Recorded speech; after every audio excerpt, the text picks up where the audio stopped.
லாஸ்ட்டாக நடந்த TNPSC group 4 எக்ஸாமோட maths எப்படி சால்வ் பண்ணலாம் அப்படின்ட்டு பார்க்கலாம். வாங்க வீடியோக்குள்ள போகலாம். இப்போ வந்து ஃபஸ்ட் கொஷின் என்னென்னா, வியாபாரி ஒருவர் 2 வகையான எண்ணெய்களை முறையே 120 லிட்டர் 150 லிட்டர் என 2 கலன்களில் வைத்துள்ளார்.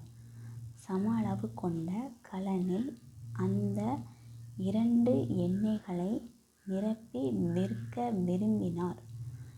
இப்போ கலன் கொள்ளும் அதிகபட்ச கொள்ளளவு என்ன? இப்போ இதில் வந்து அதிகபட்சம் தான் நமக்கு ஹிண்ட்ஸ் கொடுத்துருக்காங்க.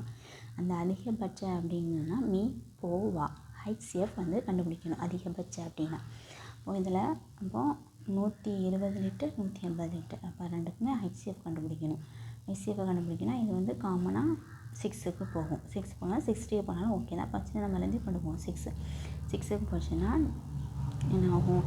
இதுலேருந்து 2 6 are 12 0 3 6 are 18 இப்போ 180 அப்போ 30 நீ இந்த ரெண்டு வந்து காமனாக இதுக்கு போவோம் 10க்கு போகும். 10க்கு போயிடுச்சுன்னா 2 3 2 10s are 20 3 10s are 30 அப்போ ஆன்சர் வந்து HCF என்னது 6 10s are 60. இப்போ மீ போவா என்னது 60. நெக்ஸ்ட் அடுத்த கொஸ்டின் பார்ப்போமா. இரு எண்களின் மீ போவா 11 மற்றும் அவற்றின் மீச்சிமா 63. ஓர் எண் 77 எனில் மற்றொரு எண் என்ன? அப்போ HCF ஒரு எண் HCF வந்து மீ போவா 11 மீச்சிமா 693. ஒரு நம்பர் கொடுத்துருக்காங்க. X = 77 ஒரு எண் 77 Y = என்ன அப்படின்ட்டு கேட்டிருக்காங்க. இப்போது இதில் நம்ம வந்து ஃபார்முலா யூஸ் பண்ணணும். இது மெயினான ஃபார்முலானது X × Y = ICF × LCM மீச்சிமா மீ போவா. இப்போ ஒரு நம்பர் வந்து 77 இன்னொரு நம்பர் Y = 11 × 693.